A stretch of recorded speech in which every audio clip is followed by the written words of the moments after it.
queremos empezar cada año con historias, porque es que lo bonito de estas historias es que hay un aprendizaje detrás de ellas, y a veces con datos curiosos. Yo quiero empezar con uno que es un poquito medio escandaloso, porque es el que corresponde a este personaje.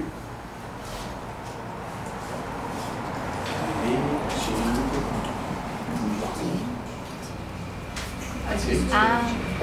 ¿Se acuerdan de él? El hijo del doctor Chinduan. Este es un personaje muy especial que se cita en muchos estudios, porque él era un chino que perteneció al ejército y además se dedicaba a las artes marciales, pero digamos que hasta ahí nada especial. Un chino que haga artes marciales, pues eso es como cierto, eso no tiene mayor misterio. El misterio empieza con que él murió de 256 años. ¿Sí? Pipiolo. ¿Sí? Y resulta que esto está documentado, esto no es una cosa por allá tirada como en los cabellos, por lo menos dentro de los datos históricos que hay de registros y todo eso.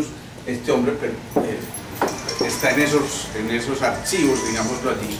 Y lo especial es que este hombre, después de 14 matrimonios, más de 200 hijos, muere, insisto, a los 256 años.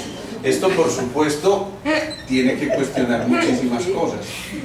Cómo alguien sobrevive 256 años, pero no es eso, sino cómo sobrevive con 14 matrimonios, pues. Eso ya es el colmo, ya eso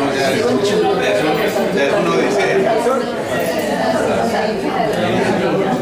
Pero lo especial de esto es que, entonces, a raíz de esto, y esto es una cosa bonita en la ciencia médica, porque frecuentemente las famosas remisiones espontáneas o pacientes extraordinarios, como los llama la ciencia, generalmente a veces se descartan en los estudios porque como son tan extraordinarios, entonces se supone que la pauta tiene que ir con los que van marcando la cosa ahí adelante, ¿no?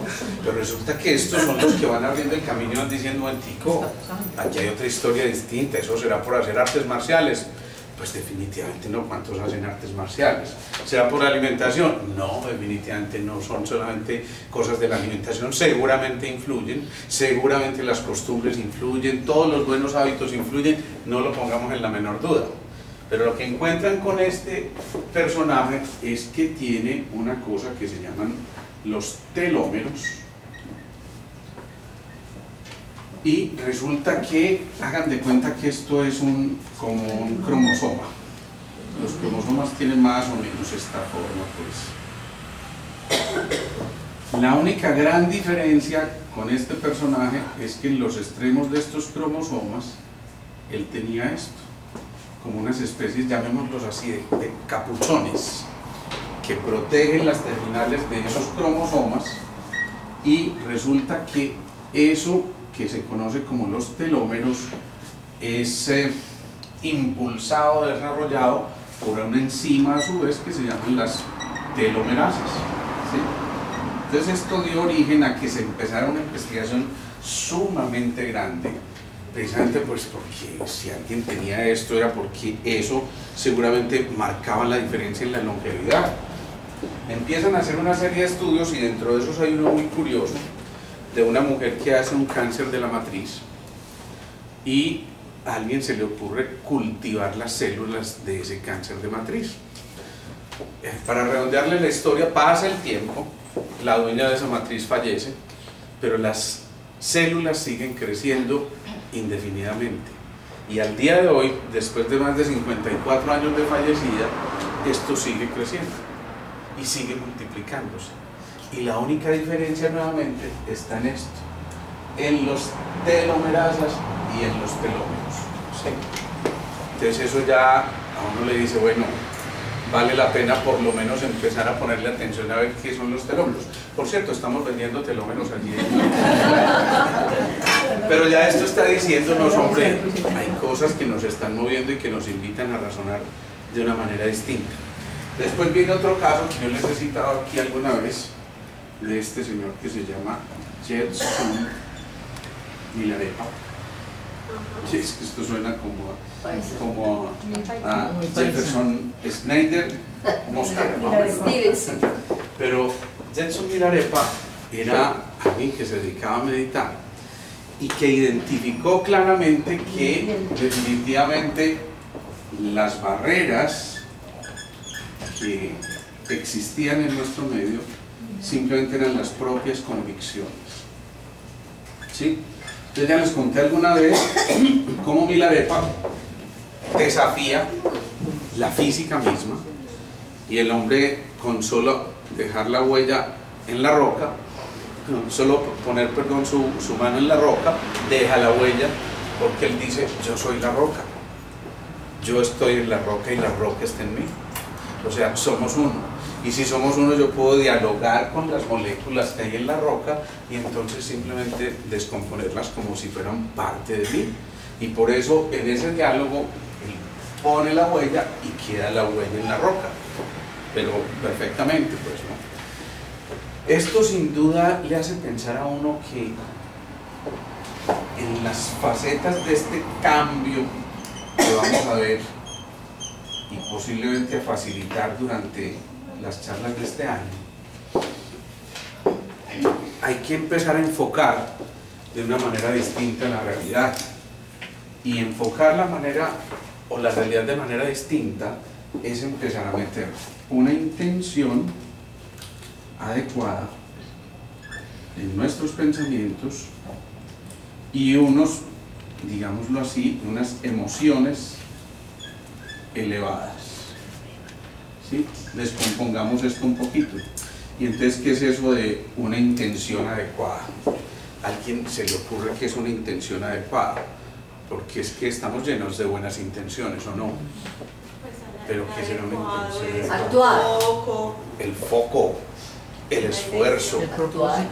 ¿El qué? Actuar. El actuar, pero actuar de una manera diferente, ¿o no? El propósito. Coherente, el propósito. Y también la intención de ser feliz, ¿o no? Eso también es una de las intenciones, pero detrás de todo esto está la fuerza. En una intención que valga la pena, yo tengo la intención de estudiar. Sí, pues, pero yo tengo la intención firme de estudiar. Este año sí. Ganas. Este año sí puede ser el año, no, bueno, puede que el Medellín, pero bueno, de todas formas este año sí. Entonces, ¿qué ocurre? Que en esa intención que estamos poniendo hay una cosa que llamamos el fuego ardiente o la llama ardiente. Así la llaman los orientales. Y la llama ardiente es la ferviente aspiración. Es el deseo, pero el deseo genuino, el deseo que está acompañado de fuerza vital. ¿Sí? No es simplemente un deseo más, una intención más, es algo que sobresale de las demás intenciones. Digamos que puede haber pequeñas intenciones. Hombre, voy a rebajar peso un poquito, eso puede ser una buena intención. O voy este año a dedicarme un poquitico más a la familia. Bien, pero cuando yo digo, pero este año mi propósito fundamental es, y miren que uno no dice mi propósito fundamental es, ¿no? Sino que mi propósito, y casi que le pone esto que denota. Fuerza. Sí. Decisión, voluntad. Claro, fuerza, decisión, Poder. empuje, empeño, empoderamiento, ganas, Coraje. berraquilina, pues para traducir en Coraje. cristiano. ¿Ah? Coraje. Coraje, fuerza, perfecto, excelente. Entonces, detrás de esta intención empieza ya a cambiar una cosa muy interesante. Y si esa intención, a ver, ¿quién pondrá la intención? El corazón. El corazón. ¿Sí? ¿Sí? Sí. La intención partirá del corazón. ¿O de qué parte? De la mente. De la mente. Como Pero del yo. impulsado por, Como del todo, pero como del yo. el corazón atesora la mente. El corazón cuando atesora la mente. Bueno, vamos haciendo La conexión tantitas con ahí. el alma también. También, eso es válido. Pero detrás de una intención necesariamente tiene que haber un pensamiento, ¿no? Yo tengo que tener una intención, un pensamiento para poder generar una intención, ¿sí? Y un pensamiento, imagínense ustedes esto, supongamos que este es el cerebro, ¿sí? aquí está el lóbulo frontal, aquí está el lóbulo occipital. Supongamos que aquí se originó un pensamiento y aquí estoy tocando un área del cerebro que se llama la amígdala. Sí, amígdala. Y ahí debajito está otro muy importante que es el hipocampo. ¿Sí? La amígdala contiene gran parte de la información emocional y el hipocampo de la memoria de esas emociones. Entonces, para que haya un pensamiento, imaginemos, vamos a mirar esto un poquito más macro. Aquí hay una neurona, que ya la conocemos con las dendritas, las conexiones, ¿se acuerdan? Aquí hay otra neurona, más o menos, pues. Y por aquí hay otra neurona. Bueno, ¿ya?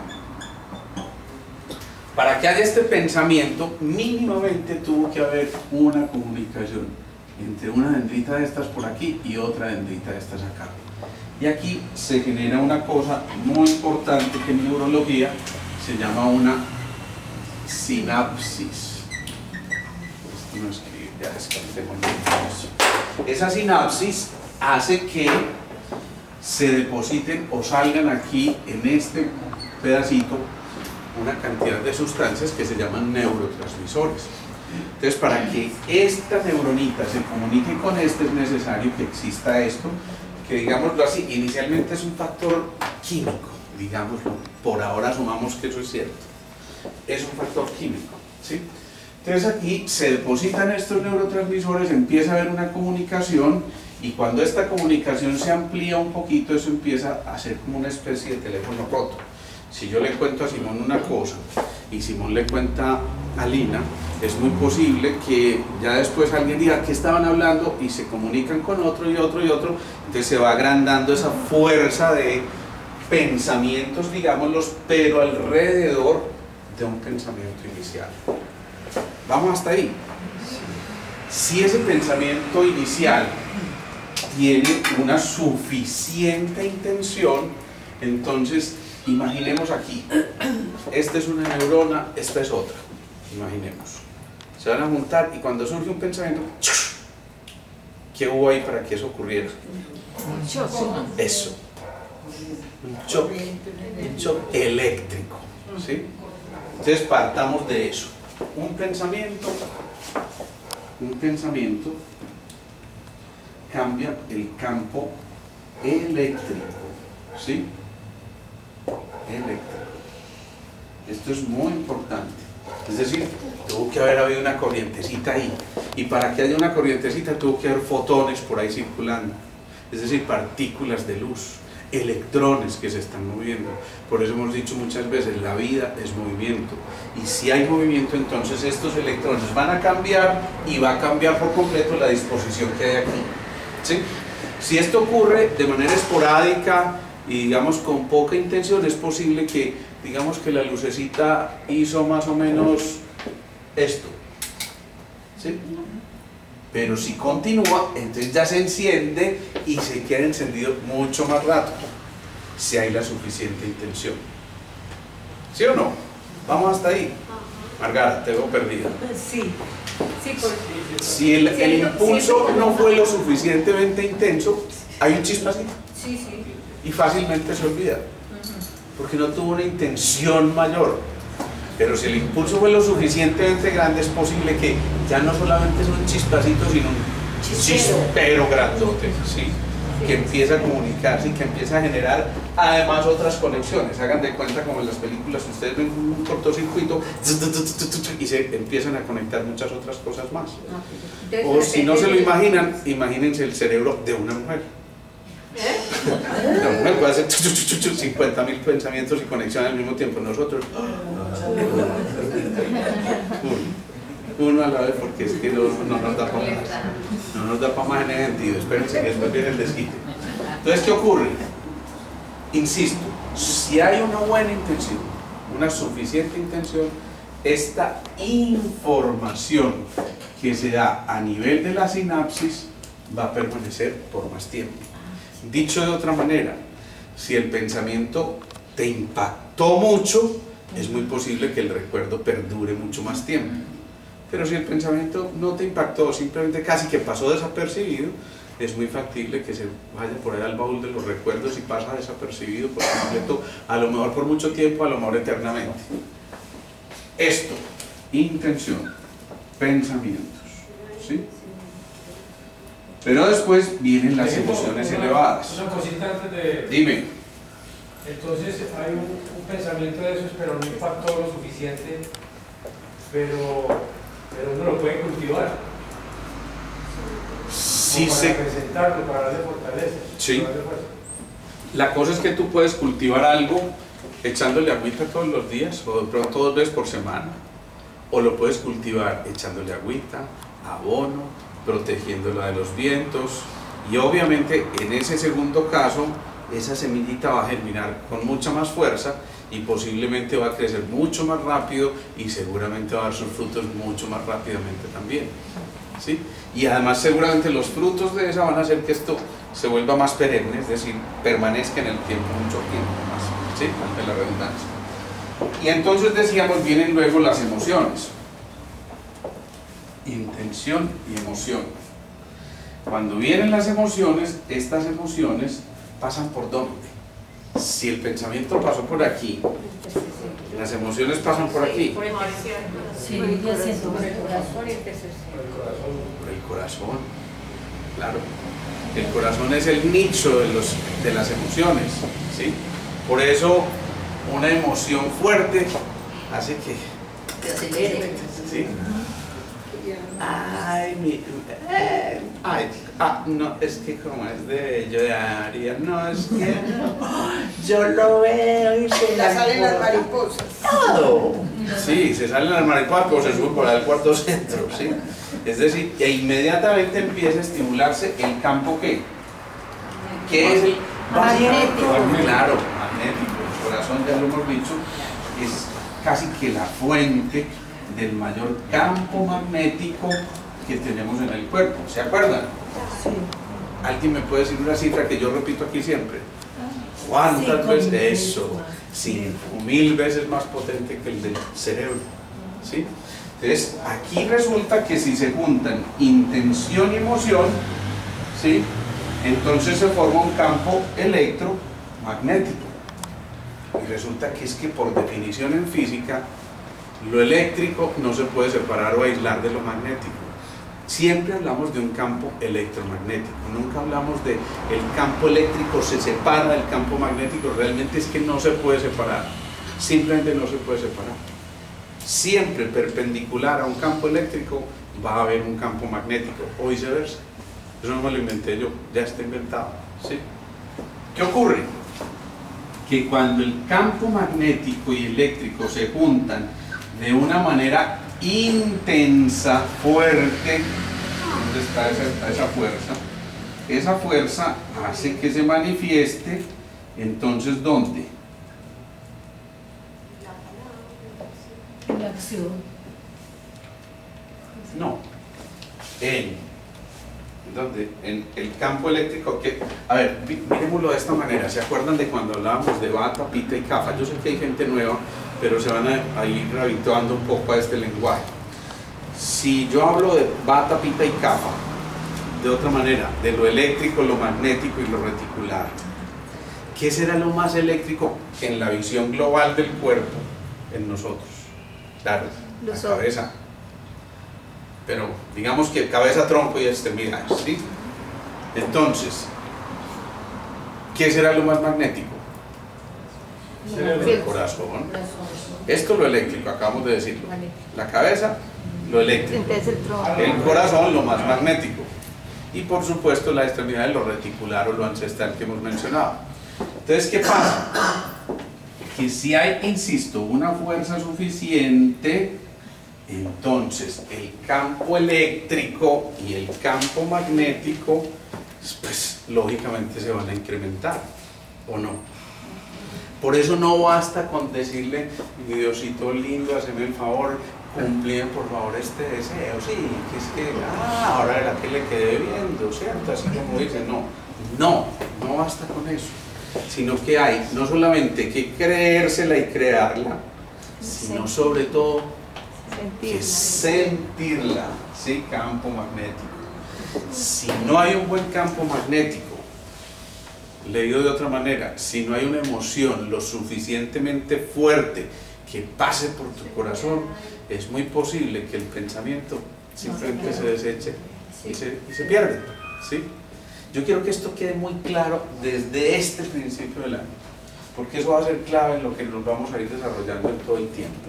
Si hay una fuerza suficiente y una capacidad de sentir suficiente, estamos alimentando poderosamente los pensamientos, y eso solo va a hacer que se incremente una cosa que a finales del año hablamos un poquitico, que se llama la variabilidad cardíaca. ¿Quién creyera? Pero esta propiedad, la de la variabilidad cardíaca, es tal vez uno de los hallazgos más importantes que ha encontrado la ciencia médica en los últimos tiempos. Porque ¿qué indica eso? Que tu corazón tiene la capacidad de verdaderamente moverse, no simplemente llevar un ritmo toc, toc, toc, toc. ¿Cómo estás? Te amo. Toc, toc, yo también. Toc, toc, me gustas mucho. Toc, toc, a mí también. Toc. En cambio, vamos a seguir latiendo. Toc, toc. Te amo. Toc, toc, toc, toc. Me gustaría salir contigo. Ya, si le digo algo más, muy posiblemente es posible que haya un paro cardíaco ahí también. Entonces, ¿qué pasa? Que cambió eso, y eso se llama variabilidad cardíaca. Este índice de la variabilidad cardíaca, esto es un término de la neurocardiología moderna, este signo de la variabilidad cardíaca nos está indicando que somos capaces de movernos con, ¿sí? Y entonces significa también que ese corazón es capaz de registrar y ampliar el campo magnético. Por eso, una emoción elevada, ¿alguien me da ejemplos de emociones elevadas? Uno subió en un edificio de 80 pisos. ¿Qué será una emoción elevada? El amor. Eso, ya lo mencionaste. Sí, a ver, los nervios serán una emoción elevada o una emoción baja. Baja. Eso es. El amor es elevado. El amor es elevado, ¿sí? Y pongámoslo La gratitud. casi Servicio. como lo más importante, el amor, ¿sí? El altruismo, dijeron, ¿sí? Gratitud. La creatividad. Gratitud. Alguien habló de inspiración por ahí o creatividad, ¿sí? Alegría. Alegría, perfecto.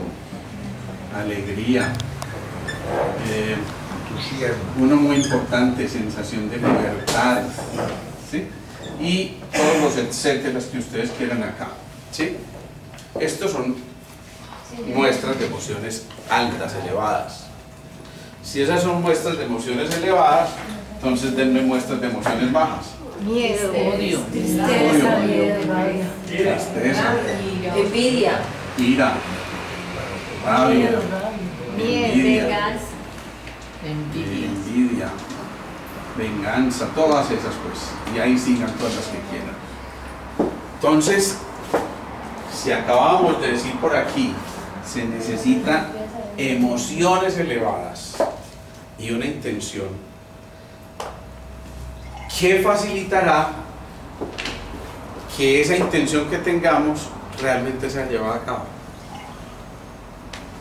Una gran dosis Claro, una gran dosis de de emociones elevadas. emociones elevadas. Entonces, si esa emoción va acompañada de amor, de actitud de servicio, de gratitud, de inspiración, de todas estas cosas, la probabilidad de que esa emoción siga incrementando el campo magnético es mucho mayor. Y si finalmente se incrementa tanto mi campo magnético, va a llegar un momento en que yo voy a tocar tu campo magnético, ¿sí? Y si un campo magnético interactúa con otro campo magnético, ¿qué ocurrirá ahí? Bien, dos campos magnéticos, maravilloso. No te agaches mucho que se te va a caer la fuerza eléctrica. ¿Qué me decías? Fuerza. Claro, Atracción. una fuerza atractora supremamente grande. Y esa fuerza atractora puede ser desde lo físico, lo emocional o lo mental, ¿sí? Es decir, si yo me relaciono contigo desde las emociones creadas aquí, intensas ampliadas, perdón, desde el corazón, es muy seguro que mi campo electromagnético va a interactuar con el tuyo, nos vamos a encontrar en esa gran fuerza atrayente y vamos a dar origen a cosas muy distintas, a cosas tan distintas como que esto sea suficiente para cambiar la verdadera realidad física. Ojo a esto porque es muy importante. Si yo les digo esto, probablemente nos quedamos ahí en el aire y no vamos a entender la intención y la fuerza que esto tiene. Pero les quiero citar un ejemplo, esto es real. Este fue un personaje muy especial que incluso alcanzó a asistir a algunas de las primeras meditaciones que hacíamos con el grupo de familia, de amigos, y les estoy hablando de algo así como 15 años atrás y no más, ¿sí? Un personaje maravilloso, encantador, con una labia increíble, con una facilidad de gracia en el hablar maravilloso, un excelente transmisor de la información, pero entra en una crisis muy tenaz, muy tenaz, muy compleja, muy difícil, y finalmente él encontró como su única salida el suicidio. Y fue alguien que, bueno, se tiró de un piso alto de una empresa muy importante que acá en Medellín, ¿sí? Eso por supuesto impactó a todo el mundo porque, ¿cómo? Él, imposible, es que, o sea, jamás lo hubiéramos esperado.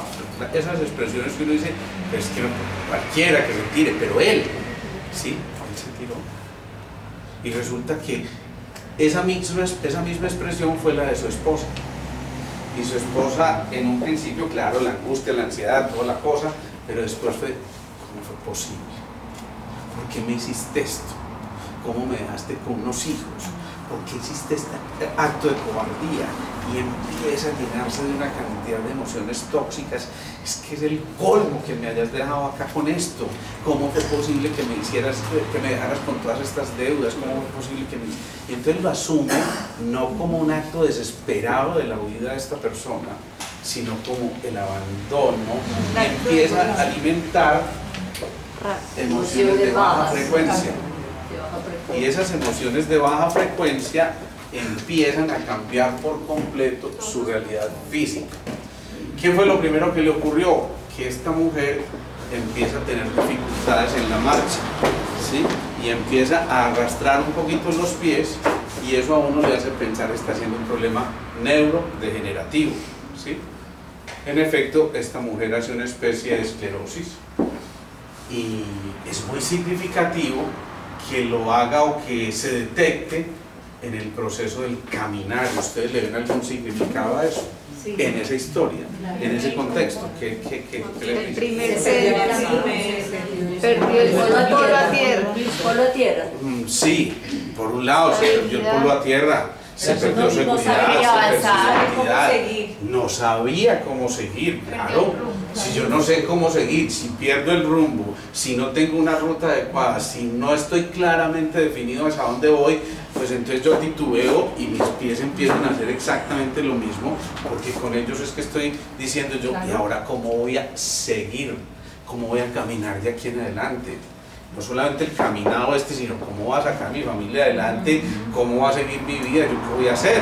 Entonces la primera manifestación fue esa, ¿sí? Hasta un punto en que casi llegó a inhabilitarse por completo. A pesar de eso, siguió alimentando esto. Y entonces, además de irse quedando muy limitada ya para dar sus pasos, empieza a llenarse de más odio. Es que es el colmo, mira cómo me volví por culpa tuya. Es que esto fue tuyo, tú me hiciste esto, tú llevaste a que a mí me ocurriera esto. Y se empieza a llenar de más y más odio, y más odio, y más odio. Y dices tú, yo no me lo trago, es que no me puedo tragar semejante cosa, ¿cómo es posible? Y los cuestionamientos siguen en ese mismo sentido. Y yo esto, ¿se acuerdan lo que acabo de decir? Esto no me lo trago. Tú De aquí. Cuando uno no se traga, algo se tiene que manifestar en el sistema gastrointestinal. Entonces el no me lo trago es, pues si yo no me lo trago lo tengo que devolver. Reflujo. ¿Y uno por dónde lo devuelve? De aquí hasta la garganta, hasta la garganta. Reflujo. ¿Qué hay aquí? La ¿Cómo grasa. llama eso? Esófago. El esófago. Ella termina siendo un cáncer de esófago. ¿Sí? Entonces, claro, mucha gente hizo lo que acaban de hacer. ¿Sí? Y por supuesto que es conmovedora esa historia. Pero, alguien en un momento muy oportuno y posiblemente en un momento que estaba produciendo una emoción con un campo magnético lo suficientemente envolvente, y hemos dicho que la emoción más envolvente de todas es la del amor, se acerca en una actitud supremamente amorosa y le dice: oye, ya basta, no te tires tan duro. Fue la decisión de una persona que estaba en un momento de desespero tal que con toda seguridad no alcanzó ni siquiera a dialogar con su razón. Entiéndelo desde la comprensión amorosa, no lo juzgues, simplemente entiende sus limitaciones desde tu capacidad de comprender amorosamente ese hecho. Y ella se queda pensando: uy, es verdad, todo este tiempo yo no he hecho más que juzgarlo y basarme en lo que yo sentí, en la rabia que yo sentí por todo esto, pero nunca me puse en el lugar de la que pudo haber pensado para que tomara semejante decisión. Yo no sé si de cobardía o de valentía, yo nunca me atrevo a juzgar esas cosas, pero para que tomara semejante decisión tuvo que haber algo muy grande que se movió. Entonces ella empieza a mirarlo de otra manera y empieza a asistir a grupos de ayuda y empieza, ojo, a expresar, a drenar, a sacar esto que ella no se tragaba, pero lo convierte, hace la alquimia de tal forma que otros escuchen esa historia y posiblemente se beneficien de esa historia. Entonces ya la enfermedad se convierte en lo que siempre decimos, en una maestra. Y si hay una maestra en la enfermedad, significa hay una lección por aprender. Y también lo hemos dicho, cuando el alumno aprende la lección, ¿qué ocurre? El maestro se va. Y este puede pasar a hacer otro curso distinto. ¿Sí? Eso fue exactamente lo que ocurrió. Esta mujer empieza a contar su historia, pero a contar su historia ya no desde la víctima, desde pobrecita yo, desde qué rabia yo, desde qué odio el que siento, sino desde qué aprendizaje. Humildemente tengo que decir que no estaba preparada para esto. A lo mejor nunca me acerqué lo suficiente a él como para sentir lo que él estaba sintiendo y poder interpretar y posiblemente evitar lo que se llevó a cabo. Y empieza a mirarlo desde otro punto de vista completamente distinto. Y para resumirle la historia, esta mujer empieza a hacer una cosa que se conoce como la remisión espontánea. Es decir, ese cáncer de esófago empieza a desaparecer, y empiezan a hacerle más endoscopias y resulta que en las endoscopias es que esto no puede ser, es que esto es demasiado raro en medicina, y más tratándose de un cáncer de esófago, al que mejor le resecan todo el esófago, si es que está muy de buenas y logra vivir unos añitos más. Le estoy hablando de hace más de 10 años. Esta mujer lleva una sobrevida común y corriente. Esta mujer recuperó su marcha. Esta mujer es jefe de grupos de apoyo que hoy en día brinda esa experiencia, pero que cada que la cuenta está avivando más el fuego de su corazón, porque entendió que había que generar esa alquimia para transmutar una emoción tóxica en una emoción derivada del amor. ¿Sí? Ojo, cuando nos dicen amar a Dios sobre todas las cosas y a tu prójimo como a ti mismo, y amarte a ti mismo antes que amar a tu prójimo, o ama a tu prójimo como te amas a ti mismo, te están diciendo, si no hay amor, olvídese que es que no hay de dónde, ¿sí? Esto no es simple retórica. Detrás de esa palabrita amor hay eso, hay fuerza, hay empuje, hay empoderamiento, hay campo magnético alrededor de todo esto. O sea que desplacen mucho más allá del curso, el sermón que nos dieron mucho tiempo, de una cosa, amamos los unos a los otros, porque yo los sé amar. Y eso se queda en una cosa como... Pero cuando uno empieza a entender el significado que tiene todo esto y el simbolismo que tiene todo esto, dice, Dios, de todo lo que yo me estaba perdiendo simplemente por no poner atención. Vamos hasta ahí. Primer caso.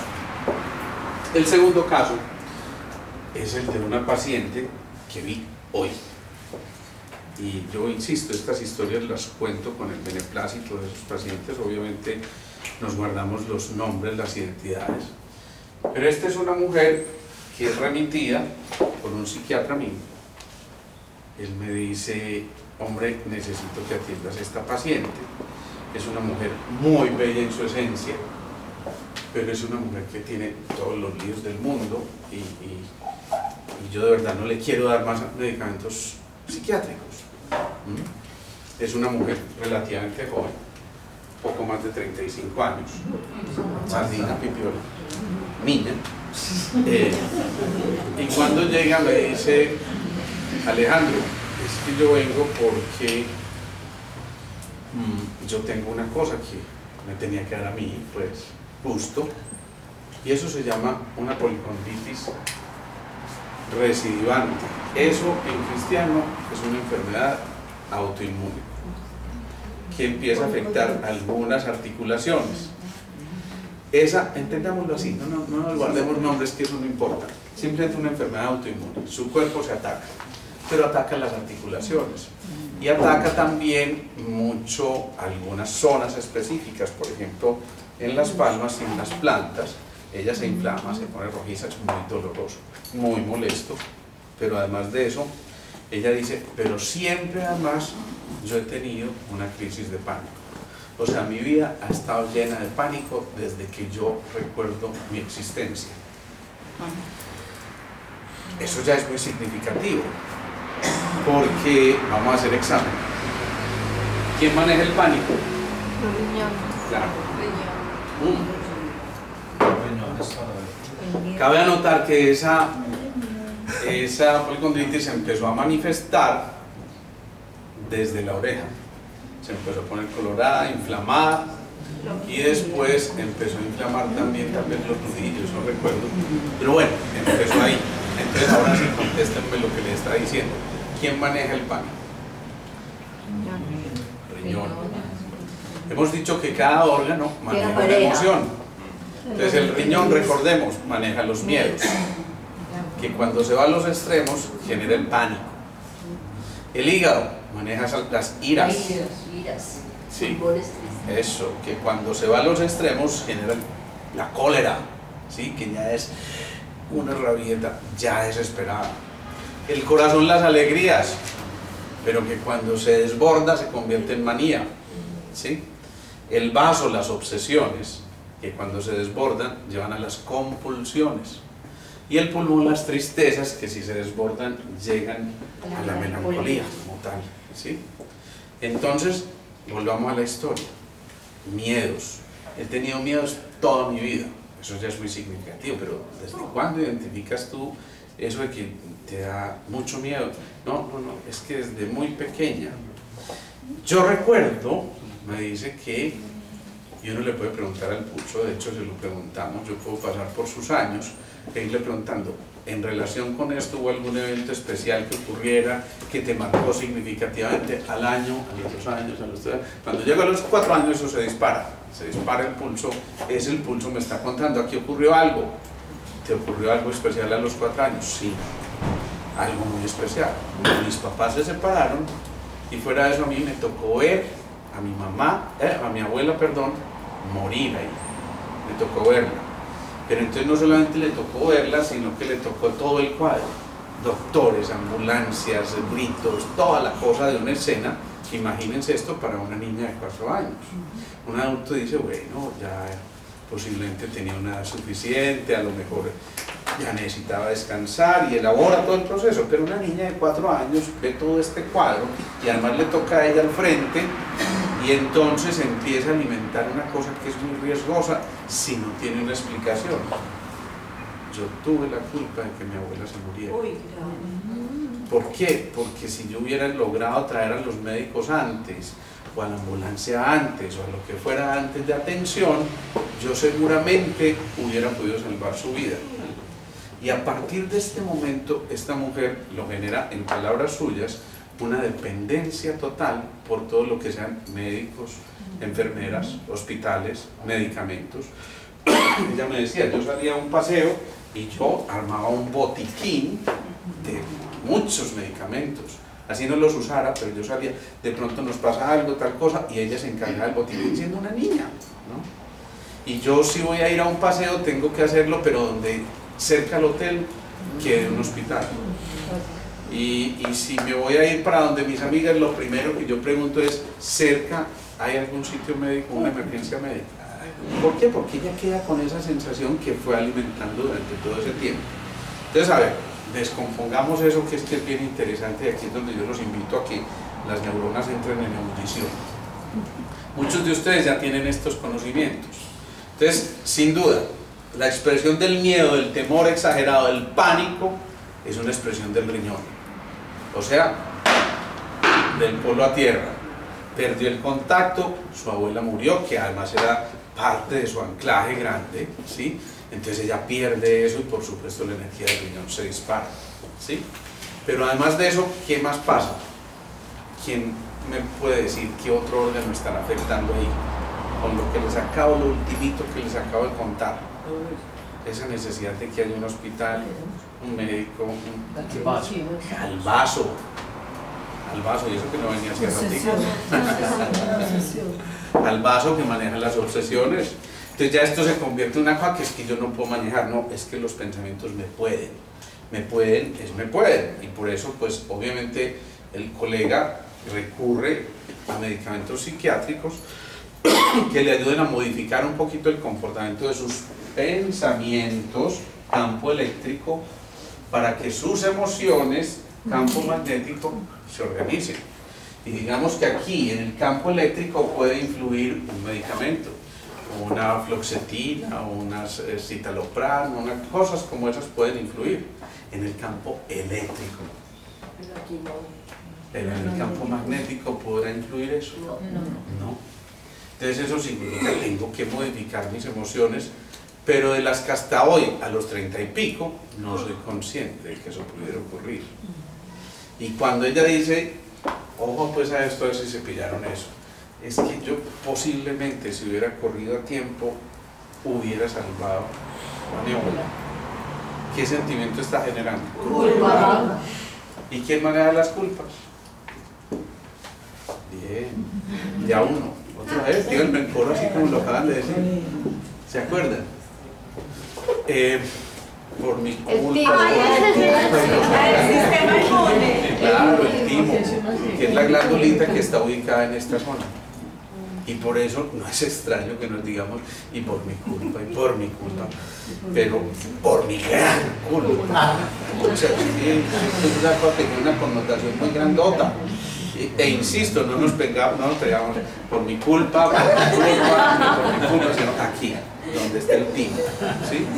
Y en ese timo entonces se empiezan a mover cosas.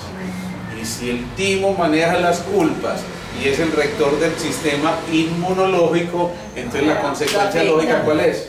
Una enfermedad autoinmune. Verde por fuera, verde por dentro y tiene una pepa de aguacate adentro. Entonces está claro eso. Pero miren, cuando yo voy dilucidando la historia, y ojo, le voy contando su propia historia, una historia que ella no ha vivido conscientemente, sino desde el cerebro reptil. ¿Se acuerdan cuál es el cerebro reptil? El cerebro más arcaico. El lóbulo frontal es el cerebro humano. Por eso entonces aquí están la mayor parte de los pensamientos, la proyección a futuro. Por eso este lóbulo frontal está hacia allá mirando hacia el futuro. Pero esto, el lóbulo occipital, está señalando ¿qué? El pasado. El pasado.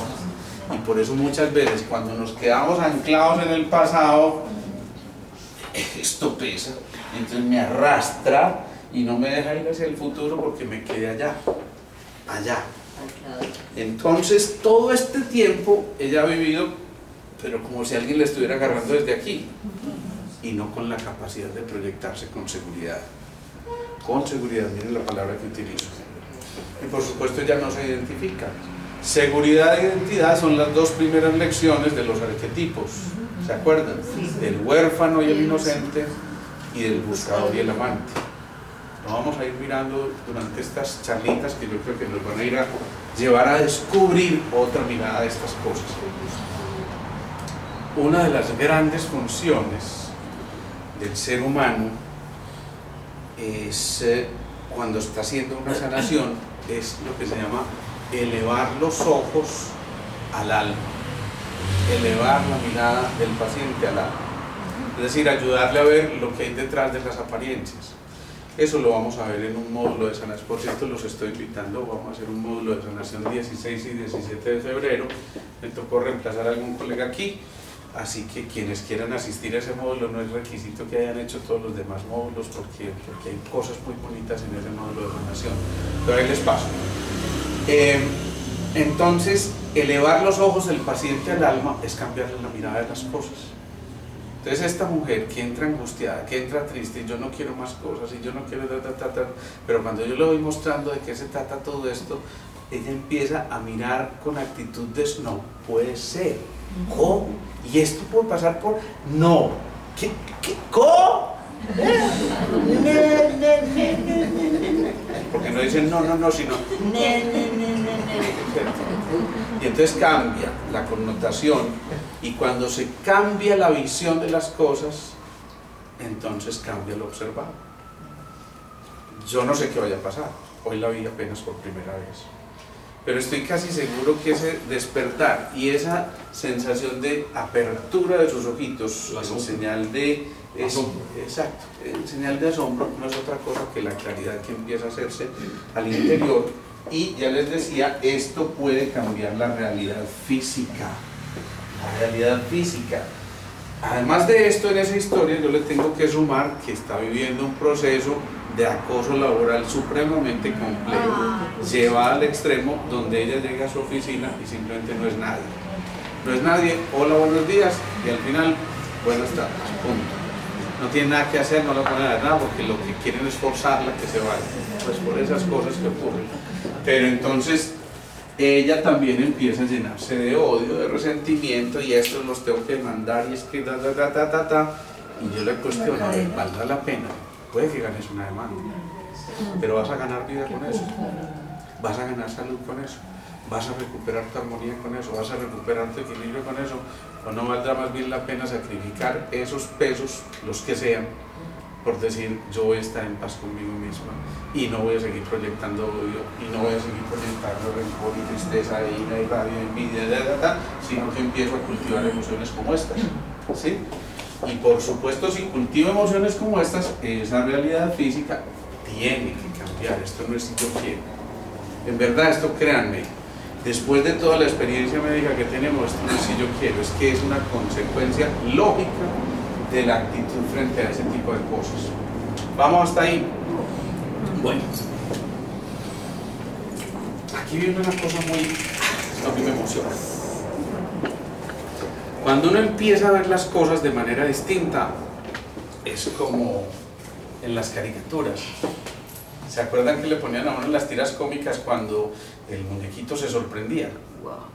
¿Qué le ponían a uno ahí en la revista? ¡Wow! Zambombas y todo lo demás, pero qué simbolito, además de las palabras. Sí, como un bombillito, ¿cierto? Un bombillito. Se encendió la luz, ¿sí? Claro. ¿Sí o no? Sí. Ya van a decir que no le dieron a Condorito, pues tampoco. ¿Sí o no? Entonces, ¡tim! Se encendió esa luz. Si se enciende esa luz, ¿dónde se enciende en el cerebro esa luz? En la epífisis. En la epífisis. ¿Sí? Y resulta que... ¿Perdón? Y empiezan a pasar cosas buenas. ¿Por qué? Porque si se enciende la epífisis, empieza a encenderse una cosa que ya hemos visto de pronto muy tangencialmente, que es lo que se llama el triángulo magnético de la cabeza. Entonces se enciende la epífisis, se enciende el tallo cerebral o el tálamo y se encienden la hipófisis y el hipotálamo. Y ahí se forma un triangulito y en ese centro está la epífisis, que es el faro que empezó a cambiar por completo las connotaciones. Si se enciende esa epífisis, aquí realmente empiezan a ocurrir cosas muy distintas, porque resulta que la epífisis tiene corpúsculos de magnetita, y la magnetita, pues se hagan de cuenta, pequeños imancitos, ¿sí? ¿Qué hace? Mejor dicho, un campo electromagnético es un campo frecuencial, ¿sí? ¿Y qué porta una frecuencia? Armonía. Esto, información, ¿sí? Toda frecuencia es portadora de una información. Miremoslo en la música, una frecuencia es portadora de una nota musical. Una frecuencia de una emoción es portadora de una imagen que el otro se crea de lo que tú estás diciendo. Esto es mucho y entonces ya usted se forma en esa imagen. En cambio,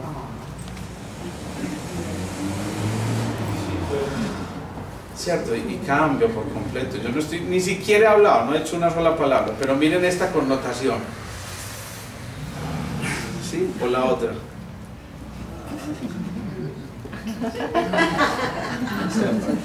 Y ya les conté muchas historias ahí. Entonces, este patrón frecuencial que hay acá está cambiando por completo la información que estamos llevando.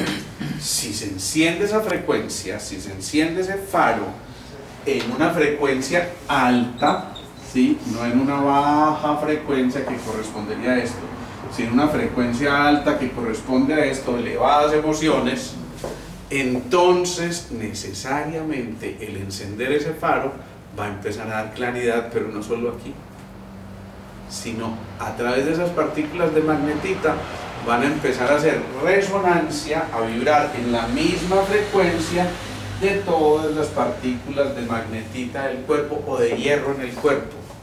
Y habrá algún lugar en el cuerpo donde no tengamos hierro. ¿Se acuerdan quién lleva esa partícula de hierro? Claro, la hemoglobina. ¿Y dónde no habrá sangre? ¿Sí? Entonces hasta allá va a llegar toda esta información en milifracciones de segundos, ¿sí? Es decir, que una emoción adecuada puede cambiar por completo la realidad. Y entonces viene una cosa fundamental. ¿Se acuerdan con lo que empezamos? Los genes se van a expresar de manera distinta. No son los genes los que generan una enfermedad, sino el entorno que hace que el gen se exprese. Ojo a eso, porque es escandaloso. Yo nací así, y en esta familia, y todos son medio tarados, yo también. No, resulta que no. Acuérdense que eso es la epigenética.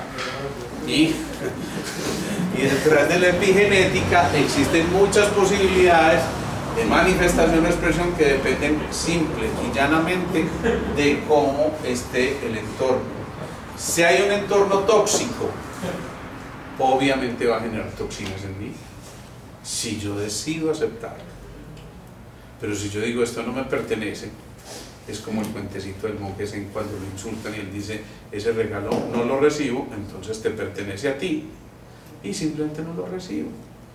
Pero la actitud es la que va a llevar a que eso se manifieste de una manera en que la expresión del gen sea una o sea la otra. ¿Sí? ¿Qué implicaciones tendrá eso? Todas. Claro. Porque ¿qué estamos diciendo? Que es que no hay excusas para cambiar la realidad. Y entonces, generalmente, al final del año, en ese momento clave entre el 31 y el 1, faltan 5 para las 12 el año, ¿cierto? Las uvas, las lentejas, las monedas, toda esa cosa. Este año sí. ¿Sí o no? Y nos llenamos de propósitos, todos los que ustedes quieran, y revisa uno el libro de propósitos del año pasado y ve, ¿qué tal? Se me pasó este, ve, y este también, y finalmente no cambié. Me deprimí, empecé el año igual, ¿no? Ya no vale la pena, perdí el año, ¿sí? Y por supuesto nos quedamos ahí. Pero si realmente queremos asumir un cambio, tenemos que meterle fuerza vital. Y la fuerza vital está dada por energía y por luz. ¿Sí? Eso es la fuerza vital. Energía, esto que acabamos de mencionar todo este tiempo. Pero la luz es la claridad, es la capacidad de que esos electrones se sacudan. Y si se sacuden los electrones, estamos diciendo la vida es movimiento. Y si la vida es movimiento, ya lo hemos dicho, el perfecto equilibrio es la muerte. Entonces no nos queremos morir todavía, ¿cierto? O por lo menos no morirnos físicamente. A lo mejor queramos morir a muchas cosas, pero renacer a muchas otras. Entonces es la invitación muy grande a que finalmente la luz circule a través de nosotros. Estas serán pensamientos de luz o de oscuridad. Y estos entonces, por supuesto, pensamientos de oscuridad. Podemos utilizar muchas octavas para llamar esto de maneras diferentes, ¿sí? Pero finalmente esto se traduce en un lenguaje sencillo, simple, que es cultivemos emociones de amor con la intensidad suficiente, con la fuerza suficiente, con la capacidad de convicción y creencias suficientes que nos permitan que ese estímulo también sea lo suficientemente grande como para que permanezca en el tiempo y genere una actitud distinta frente a esto. Si no fuera así, entonces todas estas partículas que se desprenden de esa epífisis simplemente se depositarían y no tendrían ningún patrón que llevar, ninguna información que captar. Cuando se empieza a cultivar esto de manera continua y prolongada, es decir, de manera disciplinada y constante, como ustedes lo hacen en la meditación, de esa manera se empieza a llegar, inclusive si la fuerza y la intención es tan grande, a lo que se conocen como experiencias místicas. Y las experiencias místicas no hay que confundirlas con el fanatismo religioso, ¿sí? De hecho, la mayoría de los loquitos que hay en el mental están por experiencias religiosas, muchos creyéndose en Jesucristo, yo vine a salvar el mundo, o los otros creyéndose en la Virgen y todas esas cosas. Y por supuesto que esas creencias son interesantes, pero obviamente si se tiene un límite y si no se desborda en el fanatismo, sino más bien vivir una experiencia mística. Vivir una experiencia mística es demasiado agradable. Yo sé que seguramente todos ustedes en algún momento específico de sus vidas han sentido la presencia de Dios, en algún momento. Yo por lo menos lo confieso, ya no me da vergüenza, antes me da vergüenza hablar de Dios, pero yo lo confieso, yo lo he sentido ahí, conversando conmigo, y nunca encontraré palabras para poder transmitirles a ustedes la sensación que se tiene cuando realmente hay una experiencia mística, al punto de que yo mismo me digo, pucha, ahora me enloquecí yo a estas alturas. Y no, la sensación fue tan agradable y la alegría inmensa que me recorrió en ese momento fue tan grande que es que a mí no me cupo la menor duda que en ese momento estaba hablando en ese patrón frecuencial mucho más alto, en el que uno quisiera vivir mucho más tiempo, pero que infortunadamente muchas de las cosas terrenales vuelven y le ponen el polvo a tierra, y entonces nos privamos de la posibilidad de volar. Y se acuerdan de la canción Quiso volar, igual que las gaviotas, libre en el aire, por el aire libre, y los demás dijeron, pobre idiota, no sabe que volar es imposible, ¿sí? Si uno extiende las alas hacia el cielo, si realmente nos damos esa oportunidad de vivir coherentemente, pensar, sentir, actuar en la misma dirección, entonces realmente cada vez estamos cultivando más esto, y mientras más cultivemos esto, hay mayor probabilidad de que algún día tengamos esa experiencia mística de los iluminados. Los iluminados, pues digamos que viven en ese estado casi que de una manera natural. Para nosotros eso es una rareza, ¿sí? Bueno, para ustedes eso es una rareza, ¿no? Pero es verdad que en la medida en que vamos cultivando esto, vamos facilitando la llegada de experiencias de este tipo que nos van a cambiar por completo la realidad. Entonces, en síntesis, mi propuesta hoy, que vamos a empezar las charlas de este año, es dispongámonos al cambio. Cuando uno se dispone al cambio, ahí hay una connotación muy importante. Nadie me está forzando el cambio. Yo, insisto, me estoy disponiendo al cambio, y si hay cosas por cambiar, pues ¿por qué vamos a seguir aplazando? Es el momento de tomar decisiones. Pregúntale si ella también quiere cambiar. Y si hacemos eso, vamos a lograr que seguramente la realidad inmediata cambie por completo. Entonces la invitación es esa: dispongámonos con humildad, pero con fuerza, con decisión, con entusiasmo, de tal forma que no nos quedemos solamente en un pensamiento que dijimos altera el campo eléctrico, sino también que cambiemos el campo magnético para que esa emoción suficientemente intensa pase a través de nuestro corazón, en ese catalizador que es el campo electromagnético del corazón, para poder ampliar tan suficientemente ese campo como que lo que estamos vislumbrando realmente sea ya una realidad. Esa es la diferencia, es ver desde el final el proceso, es decir, ver el resultado sin tener que pasar por el proceso. Esa es la gran diferencia, ya lo hemos dicho, entre fe y esperanza. Entonces, recuperar la fe es volver a conectarnos con lo que somos, con la esencia. En realidad, lo que hemos hecho mucho tiempo es retirarnos de lo que éramos y de la misión que teníamos. Por eso es el momento de hacer la remisión y de volver a la fuente. Y ese volver a la fuente es encontrar realmente quiénes somos, para dónde vamos, con quiénes vamos y de qué manera vamos. ¿Bien? ¿Preguntas, dudas, inquietudes? ¿No? Vamos a hacer la meditación.